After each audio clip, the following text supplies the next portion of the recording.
caminhada com Jesus é uma caminhada de luta, amém?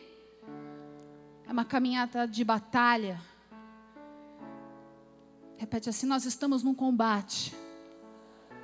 Tipo um MMA, reino da luz e reino das trevas. Coloca as tuas luvas agora, amém? A gente bate muito para não apanhar nada, brincadeira. Mas uma vez eu ouvi uma frase que diz que a melhor forma de defesa é o ataque. E nessa luta e nesse combate, se você estiver distraído, você vai tomar um golpe e não vai nem saber de onde veio. Que são nos momentos de paz, nos momentos de prosperidade, nos momentos onde as coisas estão no meu controle, eu estou conseguindo lidar. Amém? Em 2 Timóteo, esse não é o texto principal, mas eu quero ler esse texto, 2 Timóteo 4.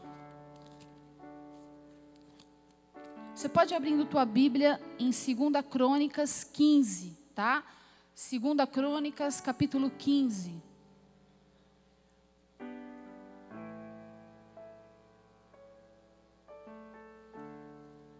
Mas eu vou ler 2 Timóteo 4, 7. Mas você abre aí, porque eu vou ler só um versículo de 2 Timóteo 4, 7. Eu quero que você abra a tua Bíblia em 2 Crônicas, capítulo 15. Tá bom? Tá bom o microfone aí atrás para vocês? Tá, então vamos lá. Em 2 Timóteo 4, versículo 7, diz assim: combati o bom combate. Acabei a carreira e guardei a fé. Amém?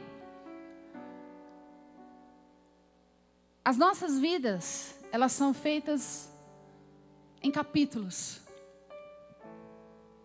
Ou em rounds. Ou em fases. Ou em ciclos. Estações. Como você quiser entender. Mas a gente entende que ciclos começam muitas vezes bem e terminam mal, ou começam mal e terminam bem, como a gente viu a história da nossa irmã. Eu assisti um filme, não sei quem assistiu esse filme, chamado Menina de Ouro.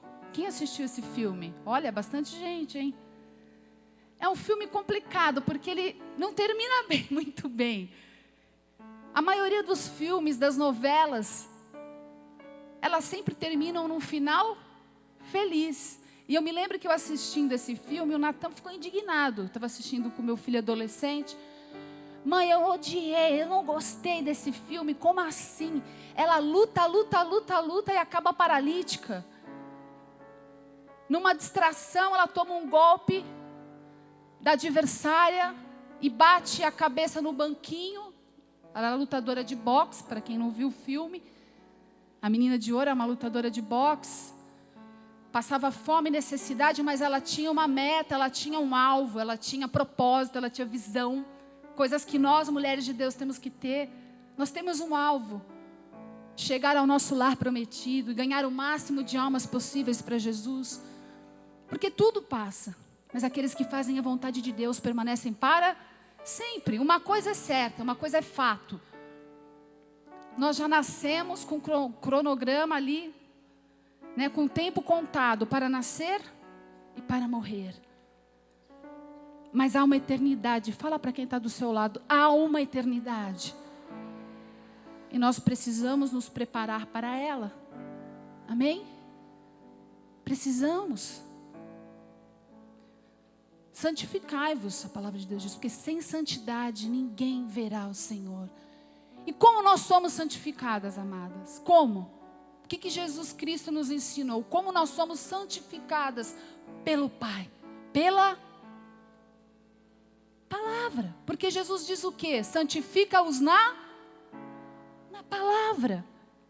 Então, quanto mais palavra nós recebermos, quanto mais pregação, quanto mais nós mergulharmos no conhecimento da vontade de Deus, mais alimentadas espiritualmente estaremos. Amém? Então, nesse filme, essa moça, ela tem um alvo, ser uma campeã de boxe. E ela vai, ela treina, ela se esforça, porque o reino de Deus é conquistado por esforço. Quando nós caminhamos na presença de Deus, quando nós perdemos o propósito, a visão, os princípios, nós estamos a caminho de uma grande derrota. Amém? E essa lutadora de boxe, num determinado momento, como eu já disse, ela está ganhando a luta, ela está ganhando a batalha, e no momento de distração, a inimiga dela vem e a golpeia, e ela estava distraída, ela não vigiou, porque nos momentos em que você descansa, nos momentos em que você está naquele momento de se fortalecer, se distrai, o inimigo da tua alma, o inimigo da minha alma, ele aproveita o momento de distração muitas vezes para nos derrubar, para nos atacar. Amém? Vamos ler a palavra de Deus. A palavra de hoje está em 2 Crônicas, capítulo 15. 2 Crônicas, capítulo 15. Então veio o Espírito de Deus sobre Azarias, filho de Obed. Este saiu ao encontro de Asa e disse-lhe: ouve-me, Asa, e todo Judá e Benjamim. O Senhor está convosco enquanto estiverdes com ele. Se o buscardes, o achareis. Porém, se os deixardes, ele vos deixará. Amém? Eu vou ler de novo isso. O Senhor está convosco enquanto estáis com ele. Se o buscardes, o achareis. Porém, se o deixardes, ele vos deixará. Israel esteve por muitos dias sem o verdadeiro Deus, sem sacerdote que o ensinasse e sem lei. Mas quando na angústia se convertia ao Senhor, Deus de Israel, e o buscava, o encontrava. Naqueles tempos não havia paz, nem para o que saía, nem para o que entrava, mas muitas perturbações sobre todos os habitantes daquelas terras. Porque gente contra gente, cidade contra cidade, se despedaçavam, porque Deus os conturbara com toda angústia. Deus os conturbara com toda angústia. Existe uma angústia que também é permissão de Deus, amém? Vamos continuar no 7. Mas esforçai-vos e não desfaleçam vossas mãos, porque vossa obra tem uma recompensa. Esforçai-vos, fala para quem está do seu lado, esforçai-vos, irmã. Não desfaleça as vossas mãos. Amadas, mãos representa a fé, tomada de posse. Não desfaleça a tua fé, porque eu combati o bom combate. Eu lutei o bom combate, eu guardei a carreira. Eu lutei a carreira, guardei a fé. A fé você não pode perder. Esforçai-vos, porque o reino de Deus é conquistado por esforço. E poucos são aqueles que se apoderam dele. Aponderar é ter fé. Fé é quando as coisas você já perdeu o controle da situação. Fé é quando você perdeu o controle para fazer. É o teu marco zero. É quando você já não tem mais por onde Deus entra. Ele mostra que quando você não sabe o que fazer, Ele se revela de maneira gloriosa. Porque Ele é um Deus de poder e de glória. Ele não é um Deus só... A autoajuda tem a sua importância. Mas Ele quer se revelar a você como um Deus de poder e de glória. Um Deus de poder e de glória. Mas Ele diz aqui no 7, esforçai-vos e não desfaleçam vossas mãos, porque vossa obra tem uma recompensa. Ouvindo, pois, o rei Asa essas palavras e a profecia do profeta, filho de Obed, porque ali um profeta se revelou ao rei, esforçou-se e tirou as abominações de toda a terra de Judá e de Benjamim, como também das cidades que tomara nas montanhas de Efraim, e restaurou o altar do Senhor, que estava diante do pórtico do Senhor. Ele ajuntou todo o Judá, o Benjamim, bem como os de Efraim, Manassés e Simeão, que moravam no seu meio. Porque muitos de Israel desertaram para ele, vendo que o Senhor seu Deus era com ele. Ajuntaram-se em Jerusalém no 3º mês, no 10º ano do rei Asa. No mesmo dia, ofereceram em sacrifício ao Senhor do despojo que trouxeram 600 bois e 6.000 ovelhas. Eles fizeram uma aliança de buscar o Senhor. Quem quer fazer essa aliança? Se você tem falado, eu tenho estado fraca, eu não tenho conseguido orar, hoje você vai fazer uma aliança. Porque buscar a Deus não pode depender de sentir vontade. Satanás não tem poder para decidir. Você tem o poder de decidir. Hoje eu faço uma aliança com o meu Deus em buscá-lo. Porque aquele que o procura encontra, e aquele que o busca, com certeza, vai viver o sobrenatural da sua presença. Amém? Eles fizeram uma aliança no 12. Eles fizeram uma aliança de buscar o Senhor Deus de seus pais de todo o coração. Repete comigo, todo o coração. E de toda a alma. E de todo aquele que não buscasse o Senhor, Deus de Israel, morresse. Essa foi uma ordem do rei. Tanto o menor quanto o maior, e tanto o homem quanto mulher. E juraram ao Senhor em alta voz com júbilo, e com trombetas e buzinas. A alegria voltou depois dessa aliança. Todo Judá se alegrou com esse juramento, porque de todo o coração juraram, e de toda boa vontade o buscaram e o acharam. O Senhor lhes deu repouso em redor. O rei Asa depôs Maacá. Essa é a mulher desse culto. Maacá. Quem era Maacá? Maacá, sua mãe, da condição de rainha. Ele a tirou de sua condição de rainha, porque ela havia feito um ídolo horrível de Aserá. Asa também destruiu o seu ídolo horrível e o queimou junto ao ribeiro de Cedron. Os altos, porém, não foram removidos de Israel. Todavia, o coração de Asa foi reto para com o Senhor durante todos os seus dias. Ele trouxe para a casa do Senhor as coisas consagradas de seu pai e as que mesmo consagrara, prata, ouro e vasos.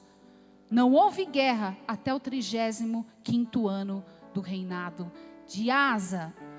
Se não houve guerra, ele aqui ficou por 10 anos o seu reinado em paz. E por esses 10 anos o rei Asa conseguiu fortificar os seus muros, levantar os seus muros, construir a proteção. Porque durante esses 10 anos ele buscou, ele cumpriu, ele honrou essa promessa. Ele ali tirou a própria mãe da constituição de rainha, porque ela adorava a Aserá. E a gente vai falar um pouco sobre esse ídolo. Essa é uma noite de remover altares, amém, igreja? Essa é uma noite de derrubar ídolos nas nossas vidas. É noite de derrubar idolatria. Porque não importa, Gideão precisou de poucos ali para ganhar a batalha. E eu sei que Deus te trouxe aqui não apenas para fazer algo na tua vida, mas através da sua vida. Porque eu creio que você é uma intercessora do Senhor e nós vamos orar juntas nessa noite. Vamos derrubar esses ídolos e vamos entender o que o Senhor quer nos ensinar. Aqui então eu quero que você se apegue aqui, capítulo 15. O que a gente vê aqui, como eu disse, a vida são feitas em capítulos. O capítulo 15 terminou no versículo 19. Mas depois tem o capítulo 16. E o que eu quero dizer com isso? Que muitas das vezes as nossas vidas, elas também são escritas em capítulos. São novos ciclos que estão se iniciando. E como você lida com esses momentos de paz? Porque aqui a gente vê que Deus concedeu ao rei Asa 10 anos de paz e de prosperidade para aquele povo, para o seu povo, povo de Deus. Amém? Maacá, ela era filha de Roboão, tá? E esse rei, ele não hesitou. Houve ali um processo. O reino de Deus, ele é conquistado. O reino de Deus é composto de princípios espirituais. Amém?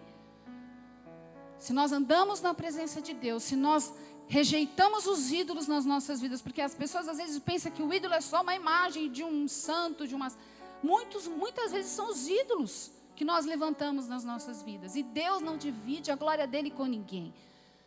Princípios espirituais nos traz benefícios, mas quando nos afastamos deles, sofremos consequências. A palavra de Deus diz que existe uma tristeza que opera para arrependimento. É claro que a tristeza que Satanás tenta colocar em nossos corações, o desânimo, a gente rejeita, mas existe uma angústia e existe uma tristeza que vem do Senhor. Sabe para quê? Porque é nas lutas que nós nos humilhamos. Como nós observamos aqui o rei Asa. O rei Asa, no capítulo 14, se você quiser dar uma olhada, no versículo 11, ele clamou ao Senhor no meio de uma guerra. Ele diz assim: Asa clamou ao Senhor seu Deus: Senhor, nada para te ajudar. Quero poderoso, quero desprovido de força. Ajuda-nos, pois, Senhor nosso Deus, porque em Ti confiamos e em Teu nome viemos contra essa multidão. Senhor, Tu és o nosso Deus, não prevaleça contra Ti o homem. Olha aí a humildade desse homem. Ele clamou ao Senhor, ele declarou dependência e disse que o ajudar, disse assim: para Ti é ajudar, quero poderoso, quero desprovido de força. Não importa se uma pessoa tem um nome importante na terra ou se ela é uma pessoa pobre, uma pessoa sem condições.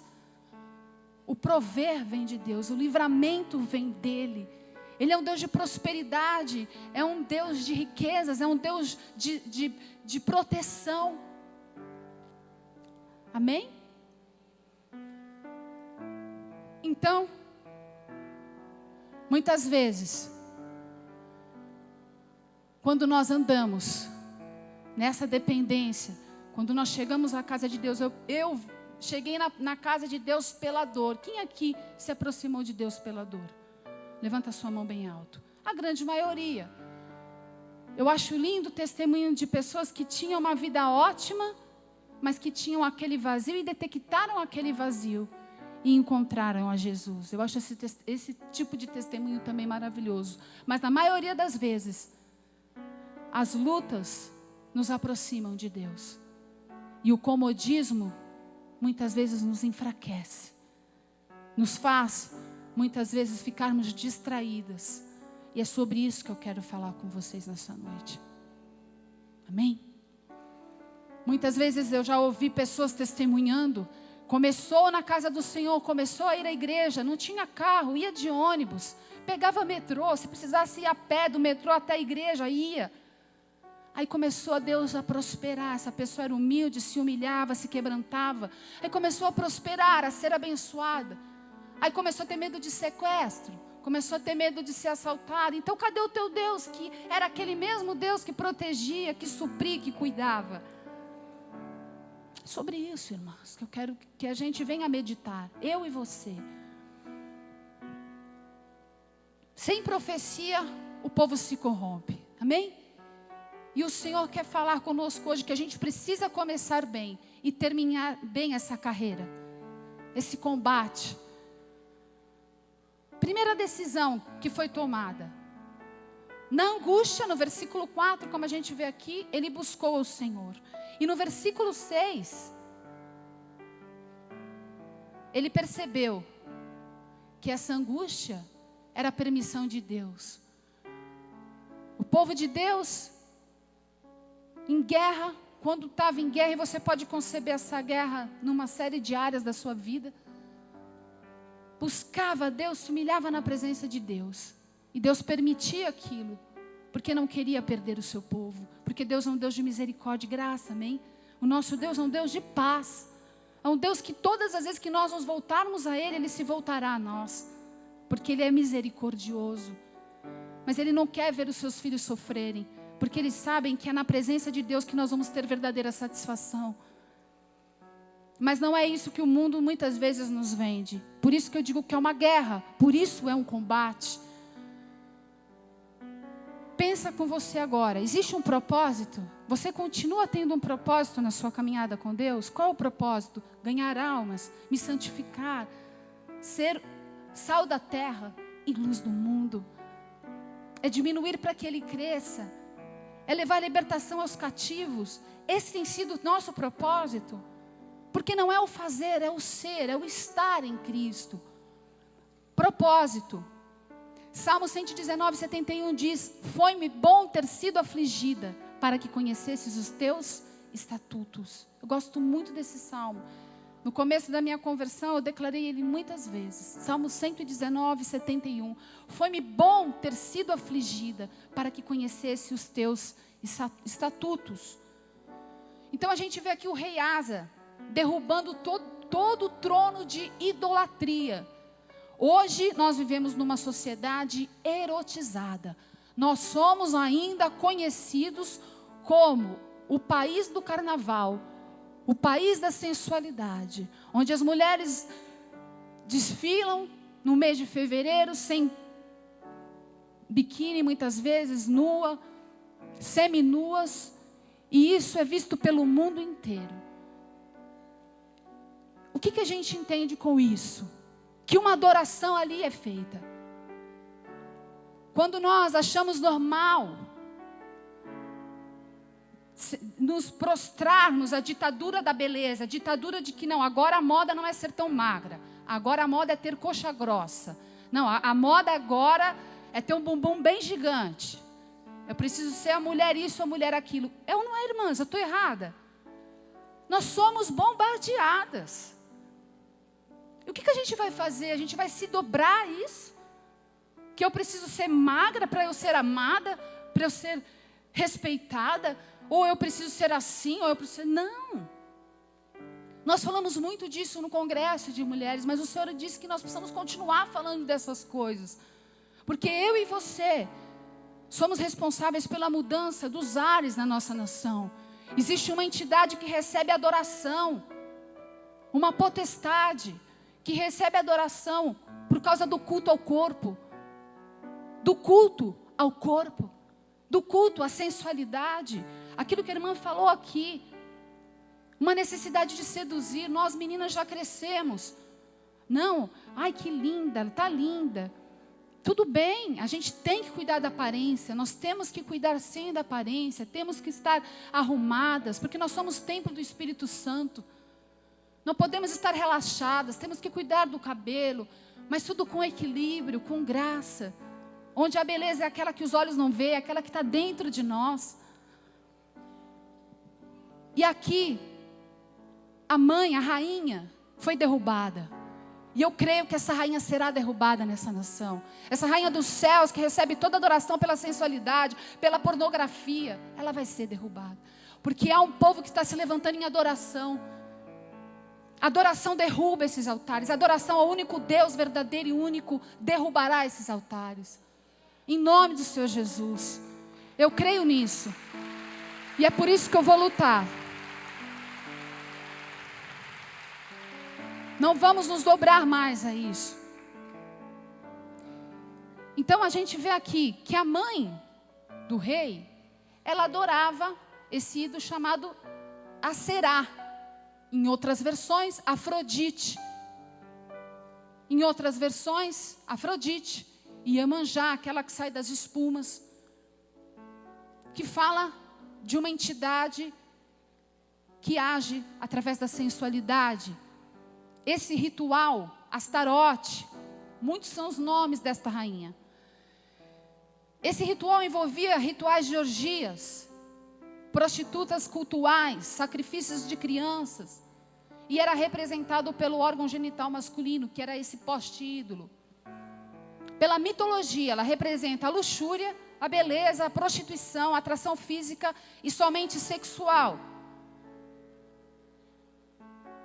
Representa a conquista do coração do homem, pela atração de sua beleza visual, pela sensualidade. representa a sensualidade pela mitologia grega e representa o sexo livre. E quando esse rei, ele entendeu ali que alguns ídolos precisavam ser derrubados, um tempo de restauração começou. O homem, ele vê a aparência, mas Deus, ele vê o quê? E o que importa, o que o homem vê ou o que Deus vê? O que Deus vê. Deus sabe do que você precisa. Precisamos remover também, de nós, os ídolos, os pensamentos, os hábitos que não agradam a Deus. O que significa idolatria? Idolatria significa, pelo Wikipédia, prática de adoração a ídolos, valores e práticas em oposição a um Deus monoteísta.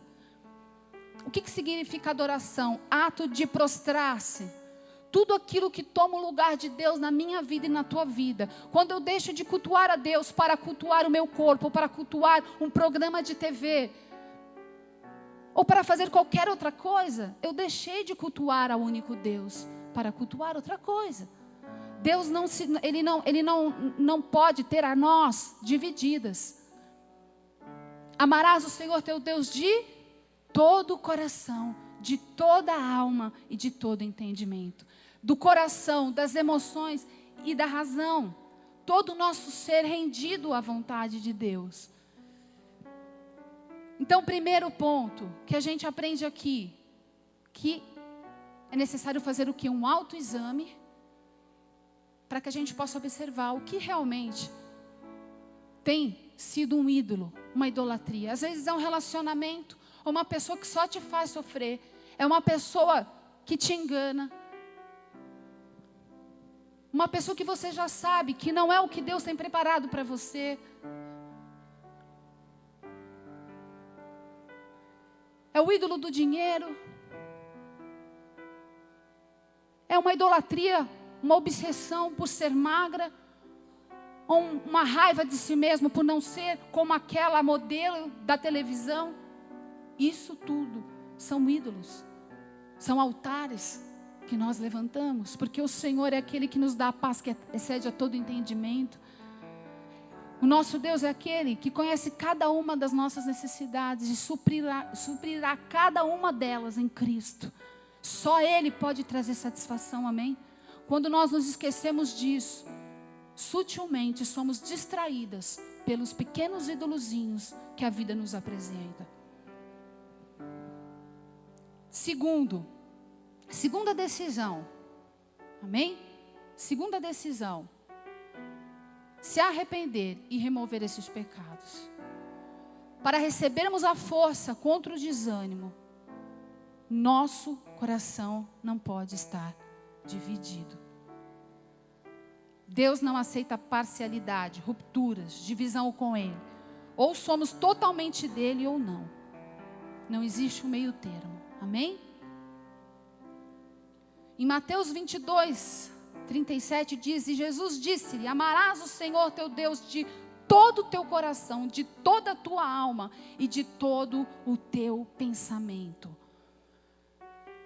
Terceiro, o que a gente vê aqui com as atitudes desse rei? Qual foi o resultado disso? Paz, prosperidade e vitórias nas suas guerras. Porque ele decidiu, ele decidiu buscar. Ele decidiu buscar. Buscar de todo o coração, de toda a alma e de todo entendimento. Arrancar tudo aquilo que é ídolo, remover tudo aquilo que é pensamento e hábitos. O reino de Deus, ele exige princípios. Nós nunca vamos dar um papel para vocês dizendo não pode, não pode, não pode, não pode, não pode. Mas eu te garanto que quanto mais você buscar a presença do Senhor, mais você vai ser convencida por Ele do pecado, da justiça e do juízo. Palavra de Deus. Do versículo 11 a 16, o que a gente observa? Do capítulo 15, que eles ofereceram sacrifícios, fizeram um concerto de buscarem ao Senhor e derrubaram os ídolos. os seus corações estavam retos diante de Deus, então houve paz e segurança para aquele povo. Exatamente 10 anos de paz. Agora a gente vai ler o capítulo 16, porque um novo ciclo se começou na vida desse rei. E esse rei que havia começado bem, terminou mal. Vamos ler. No 36º ano do reinado de Asa, Baasa, rei de Israel, subiu contra Judá e edificou Ramá, não permitindo que ninguém saísse ou entrasse no território de Asa, rei de Judá. Então Asa tomou prata e ouro dos tesouros da casa de Deus e da casa do rei. Veja, tesouros da casa de Deus e da casa do rei, e enviou mensageiros a Ben-Hadad, rei da Síria, inimigos de Deus, que habitava em Damasco, dizendo: aliança há entre mim e ti, como houve entre meu pai e teu pai. Eis que te envio prata e ouro. Vai, pois, e anula tua aliança com Baasá, rei de Israel, para que se retire de sobre mim. Ben-Hadad deu ouvidos ao rei Asa e enviou os capitães dos exércitos que tinha contra as cidades de Israel, e feriu Ijon, Dan, Abel-Maim e todas as cidades das munições de Naftali. Quando soube disso, Baasá cessou a construção de Ramá e descontinuou sua obra. Então o rei Asa tomou todo o Judá e trouxeram as pedras de Ramá e sua madeira, com que Baasa a edificava, e com elas edificou Geba e Mispá. Naquele mesmo tempo veio Hanani, o vidente, o profeta, a Asa, rei de Judá, e disse-lhe: porque confiaste no rei da Síria e não no Senhor teu Deus, o exército do rei da Síria escapou da tua mão. Porventura, não foram os etíopes e os líbios um grande exército com muitíssimos carros e cavaleiros? Confiando tu, porém, no Senhor, eles entregou nas tuas mãos. Porque quanto ao Senhor, seus olhos passam por toda a terra para mostrar-se forte para com aqueles cujo coração é íntegro para com ele. Nisto, pois, procedestes loucamente, porque a partir de agora haverá guerras contra ti. Asa, porém, se indignou contra o vidente e lançou-o na casa do tronco, porque ficou enfurecido com ele por causa disso. Asa também oprimiu alguns do povo nesse mesmo tempo. Eis que os atos de Asa, tanto os primeiros como os últimos, estão escritos no livro dos reis de Judá e Israel. Asa caiu doente dos pés no 39º ano do seu reinado. Sua enfermidade era em extremo grave, contudo, em meio a ela, ele não buscou o Senhor. Mas os médicos, Asa dormiu com seus pais. Ele morreu no 41º ano do seu reinado. Até aqui. O que a gente vê aqui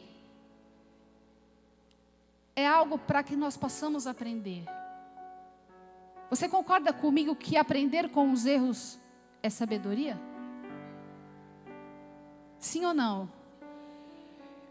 Então, nós que somos pastores, muitas vezes chega aos nossos ouvidos situações muito tristes, de pastores que caíram em adultério, de lideranças que caíram.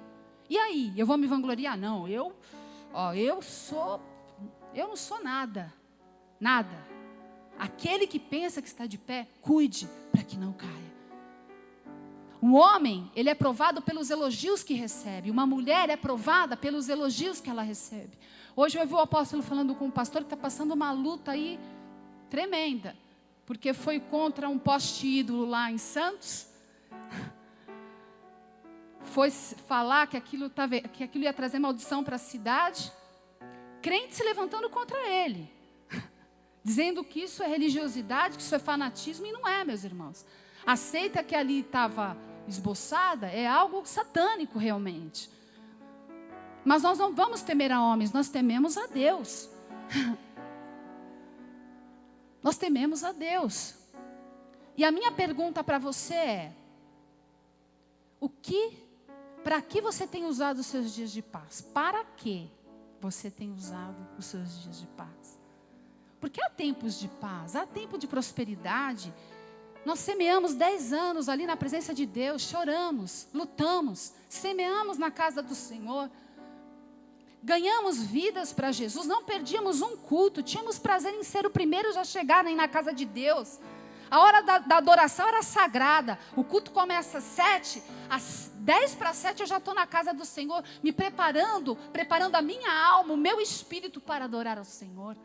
Eu ia de ônibus, eu ia a pé, eu ia de metrô, mas eu estava lá. Aí eu comecei a prosperar.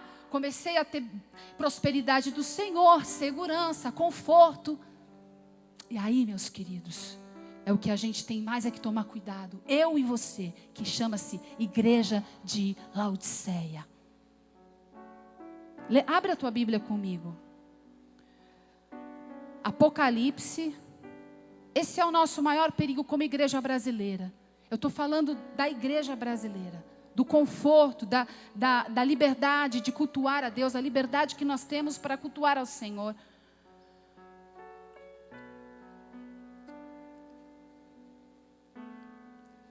Apocalipse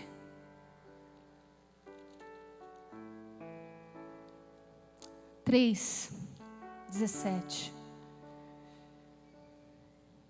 diz assim: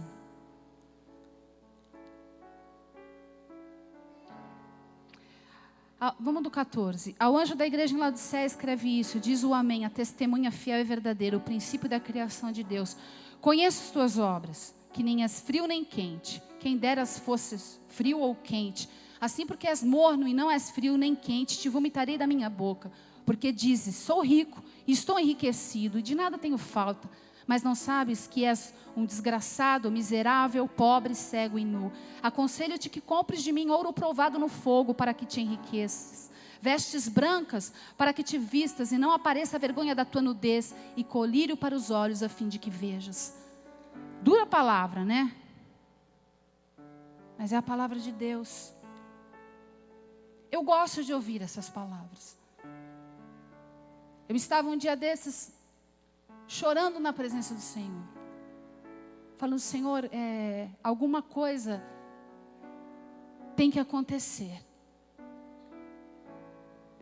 Eu me sinto num momento de transição, de bifurcação. Eu tenho visto o crescimento da tua igreja. Tenho visto sonhos se realizarem, amadas. Eu sei de onde o Senhor me tirou. Amém? Eu não me vanglorio porque eu gravei um DVD, um CD. Eu me alegro. E se eu tenho que me gloriar, eu me glorio no Senhor. Quando eu vejo uma pequenina se chegando ao Senhor. Quando eu vejo o testemunho, como eu vejo na minha célula muitas vezes, de pessoas que chegaram em depressão na igreja, com síndrome do pânico e foram libertas. Nisso eu me glorio no Senhor. Mas eu cheguei num momento da minha vida com Deus que eu falei, Senhor, eu preciso de algo novo. Eu preciso de algo mais profundo. Eu e o Senhor, preciso de algo profundo. Amadas, eu tive uma das experiências mais maravilhosas da minha vida, umas 3 semanas atrás. E eu ainda estou nessa busca e impactada por isso. Eu fiz essa oração. E um dia no louvor, eu estava adorando, eu falei, e te encontrar, e te abraçar, transbordado. E naquele momento eu falei, Senhor, eu quero ter essa experiência de sentir o teu abraço. Mas eu quero que isso seja algo real. E Deus me ouviu naquele domingo. Naquela semana, eu estava com uma noite agitada. Numa noite assim, eu não conseguia dormir. Eu senti uma agitação no quarto. E eu com os meus olhos fechados, de repente eu comecei a cantar uma adoração. E dizia, vem, glória de Deus, vem na minha casa, vem na minha vida. Eu só me lembro desse refrão. Mas era uma canção. E eu queria levantar para gravar aquela música. E eu não conseguia, o meu corpo eu não conseguia me mexer na cama. De repente eu ouvi, amadas. Foi real, os meus sentidos estavam abertos, eu não estava sonhando. Eu ouvi um vento muito forte entrando dentro do quarto. Faz assim, muito forte. As janelas todas fechadas e um vento. E como uma corrente elétrica visitando o meu corpo, eu tremia. Eu tremia, mas eu tremia dos pés à cabeça. Mas era uma coisa que me dava temor, mas era bom. Isso era a glória de Deus. E eu vinha aquela corrente elétrica pelo meu corpo, e eu tremia. E de repente, para a glória e honra do Senhor, eu estava abraçada com Ele, deitada na cama. E eu senti a presença dele. E eu falava: Pai, não vai, fica mais um pouco. Fica mais um pouco, eu falava. E eu senti, olha, fico arrepiada só de lembrar. Eu sentia a presença. A presença dele era real. E eu ouvia aquele barulho de vento. E o meu corpo tremia, como se eu recebia, acho que só uma gotinha da glória dele ali. E eu sentia que eu estava abraçando, eu sentia a presença. E eu falava, eu lembro que eu estava meio assim, em êxtase com aquela glória, com aquela presença. E eu falei: não, vai, fica mais um pouco, só mais um pouco. Eu não deixava ele ir, né? Acho que como Jacó, segurou o anjo, agarrou o anjo, não deixou ele subir. Eu estava como Jacó, não vai, fica mais um pouquinho. Né? Por quê? Porque nesses períodos de paz, nós nos acomodamos com a presença, nós nos acomodamos com o conforto, nós nos acomodamos porque temos cadeiras confortáveis. E me preocupa, igreja. Eu não sei se é tua também, mas nós somos um povo abençoado por Deus. Nós somos um povo que conseguiu comer hoje. Que a gente pode cultuar a Deus. Nós não somos um país, uma igreja perseguida. E nós somos abastados, e ricos, e prósperos. E o que nós temos feito com esse tempo de paz? Aqui nós vamos aprender com o erro do rei Asa. Né? Nós vamos aprender. Ele começou a se vangloriar. É nesse momento que será definido o próximo capítulo da tua vida. No momento de prosperidade, no momento de paz. No momento onde as coisas estão tudo bem. Estou casada, ou eu estou solteira, mas eu estou bem, eu estou trabalhando, eu tenho tudo o que eu sonhei. Esse é o momento mais perigoso das nossas vidas. Conseguem me entender? Esse é o momento onde, se nós não nos esforçarmos, se nós não aprendemos a romper, nós não vamos viver na glória, porque Deus não quer só dar a nós a sua presença, a sua prosperidade, Ele tem a glória. Senhor, eu quero ver paralíticos andando, eu quero ver, Senhor, surdos ouvindo, cegos. Quem tem essa ansiedade? Eu tenho. Será que só sou eu? Eu quero viver esse nível de glória. Porque há mais do Senhor para a tua vida e para a minha vida. Porque se nós só nos conformarmos com a presença, nós nunca estaremos satisfeitos. Se nós não partirmos para um outro nível de busca, para um outro nível de intimidade. As pessoas desesperadas já não levam em conta a comodidade. Elas não querem saber o que estão achando dela orar em línguas. Lá na minha célula, uma irmã chegou e falou que no culto de domingo, ela falou: AP, que bom. Fazia tempo que eu não sapateava. E depois eu falei: meu Deus, devem estar achando que eu estou doida. Fazia tempo que eu não sapateava, que eu não dançava no espírito. Quando nós começamos a ficar muito sofisticados, como o profeta Kevin nos falou, a gente começa a entrar num nível de esfriamento sem perceber. O pior que não é o esfriamento, é a mornidão. E como pastora dessa igreja, eu clamo ao Senhor para que nós não entramos nesse nível.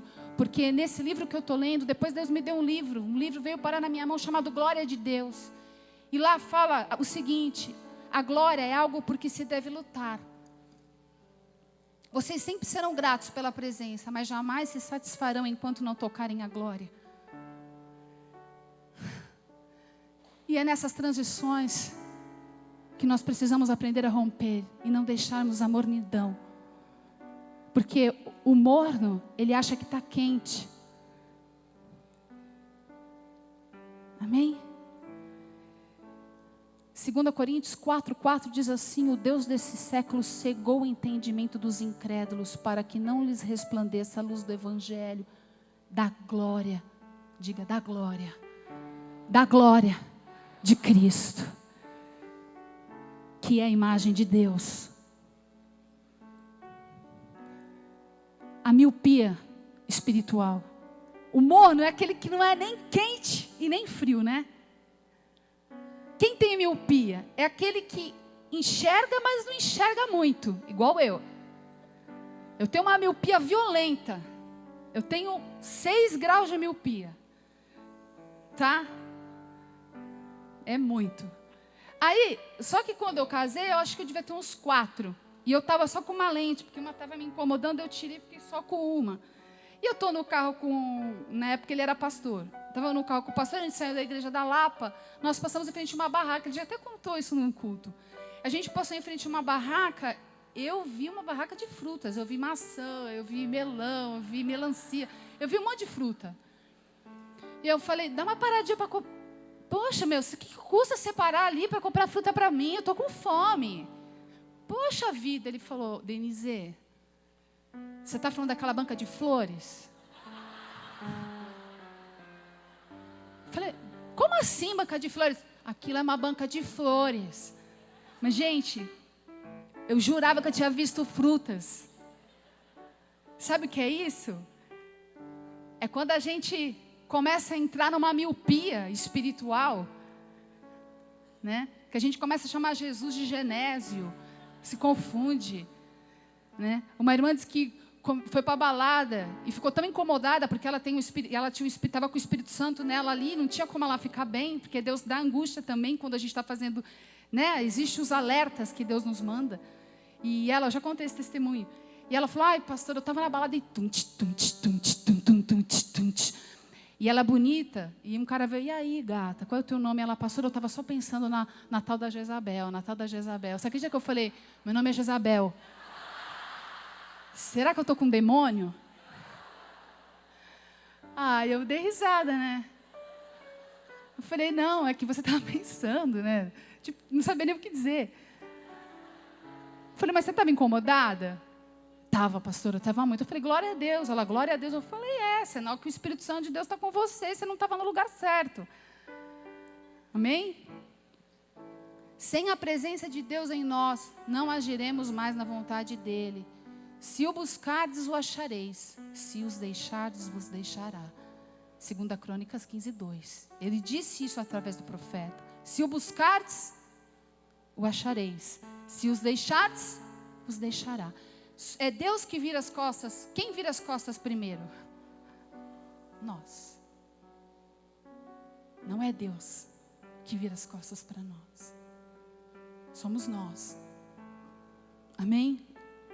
Quando entregamos os tesouros, uma coisa que me marcou aqui é que a gente vê o rei Asa aqui no capítulo 16 entregando os tesouros da casa de Deus ao rei da Síria, que era um reino inimigo do povo de Deus. Ele se vendeu. Eu me lembro que quando eu era adolescente tinha uma música que falava assim: quem me dera ao menos uma vez ter de volta todo o ouro que entreguei a quem. Você entregar aquilo que é de valor na tua vida, tua virgindade, tua honra, tua dignidade. Nós não podemos nos colocar à venda. O seu corpo é sagrado, o seu corpo é templo. Amém? Glória a Deus se você ainda é virgem. Não se envergonhe disso. Nós precisamos sim de uma geração que vai restaurar essa consciência, essa concepção de santidade. Amém? Ele entregou os tesouros da casa do Senhor. Quando entregamos esses tesouros, perdemos os nossos valores eternos. Nós não podemos nos vender. Perdemos a unção, como a rainha perdeu a sua autoridade. Perdemos o vigor, o ânimo, a empolgação por Jesus e por seus cultos. Perdemos o primeiro amor. Já não oramos em línguas estranhas, já não glorificamos ao Senhor. Não temos mais a alegria nas coisas de Deus, murchamos e nos tornamos apenas mais um número no culto. É quando entregamos o nosso tempo, mente, corpo, dinheiro em coisas que não podem satisfazer. É um perigo nesse momento de transição. de mudança de capítulo, de virada de página, de novos inícios, onde está tudo bem. Porque a palavra de Deus diz também em Lucas 12:34, que onde está o seu coração, aí está o seu tesouro. E a boca fala do que o coração está cheio. Coração sincero é o coração perfeito que Deus espera de nós. Salmo 101:2 diz: andarei em sua presença de coração sincero. Porque Deus, Ele sabe que nós somos falhos, Ele sabe que nós temos dificuldades, que temos limitações, que vamos pecar, mas nós temos o nome de Jesus que nos perdoa de todo o pecado. Você sabe o que é um coração perfeito diante de Deus, igreja? É um coração sincero. Esse o Senhor nunca rejeitará. Pai, eu pequei, Pai, eu me irei, Pai, hoje eu falei o que eu não queria falar, Pai, eu pensei o que eu não queria pensar. Deus já se alegrou de você. Isso é simplicidade de Cristo, isso é a humildade de uma criança. Senhor, eu temo o teu nome, eu errei. Mas a cada dia, quando você se põe na presença de Deus e confessa o seu pecado, ali mesmo Ele te justifica, ali mesmo Ele te perdoa, ali mesmo Ele te lava, ali mesmo Ele te limpa. Mas quando nós nos achamos autossuficientes e independentes dEle, aí começa o nosso processo de queda, de retrocesso. Qual foi o maior erro desse rei? Ele parou de depender de Deus. A tua dependência não está em dinheiro, a tua dependência não está em homens, a tua dependência tem que estar única e exclusivamente no teu Deus, que tem todo o poder para fazer infinitamente mais na tua vida. Não podemos temer a homens ou buscar a aprovação dos homens, temos que buscar a aprovação de Deus, que tudo vê e tudo conhece.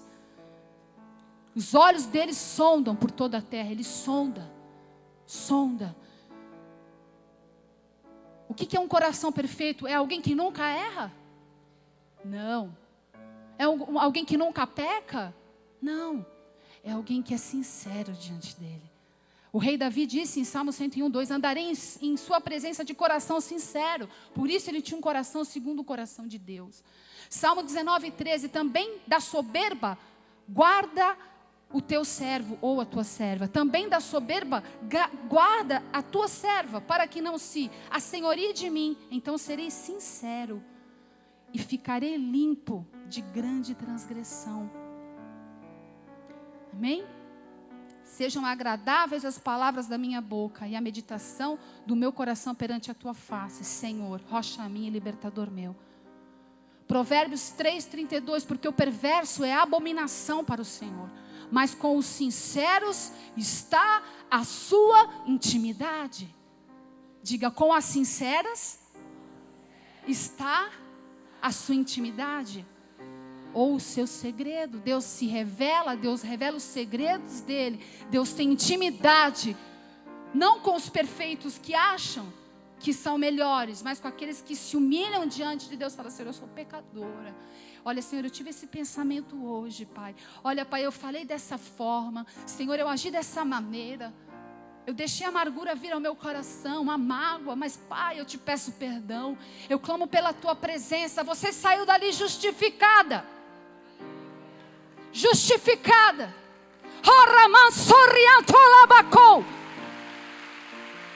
Porque desse é que o Senhor se agrada. Desse é que o Senhor se agrada. Talvez você tenha entrado aqui com um jugo de culpa, minha irmã, de condenação, mas eu vou dizer para você, você vai sair daqui sem peso. Porque o Senhor é aquele que te perdoa, é aquele que te justifica, é aquele que estabelece paz na sua vida. Mas Ele precisa da nossa sinceridade. Amarás o Senhor teu Deus de todo o teu coração, alma e entendimento. Primeiro mandamento. Amarás a Deus, primeiro, e ao teu próximo, segundo, como a ti mesmo, terceiro. Então diga, eu sou a terceira. Tem um ministério que faz um evangelismo com uma pulseirinha que diz, eu sou o terceiro. Aí a pessoa te pergunta, por que você é o terceiro? Porque primeiro eu amo a Deus, eu amo o meu próximo, para que eu possa amar a mim mesma. Amém? Que é dando o que se recebe, é perdoando o que se é perdoado. Com a mesma medida que você julgar, você vai ser julgado. Se você age com compaixão, Deus vai ter compaixão, porque tem compaixão de quem quer. Ele é Deus. Amém? Quando nos desviamos dos propósitos do nosso Deus e Pai, corremos o risco de ficarmos paralisados. E para finalizar, a gente vai ali em 2 Crônicas 16, 12. E o que a gente vê? O que a gente vê ali? Aquele rei enfermo dos pés.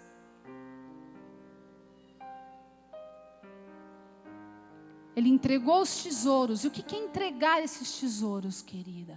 O que é entregar esses tesouros? Vamos só nessa parte que é importante. O que é entregar esses tesouros? É entregar tudo aquilo que tem valor na tua vida a ídolos. E o que a gente aprende aqui é que Asa teve paralisia nos pés. Pé diz respeito à mobilidade, ação, trabalho. Vida, pés paralisados, vida sem fruto, sem trabalho, paralisado. Ele foi buscar ali cura, onde não havia cura. Ele foi buscar solução, onde não havia. Aquela era uma doença espiritual. Sabe quando nós ficamos paralisados, quando nós deixamos a soberba subir no nosso coração, quando deixamos a apostasia, buscamos muitas coisas em primeiro lugar, depois as coisas de Deus.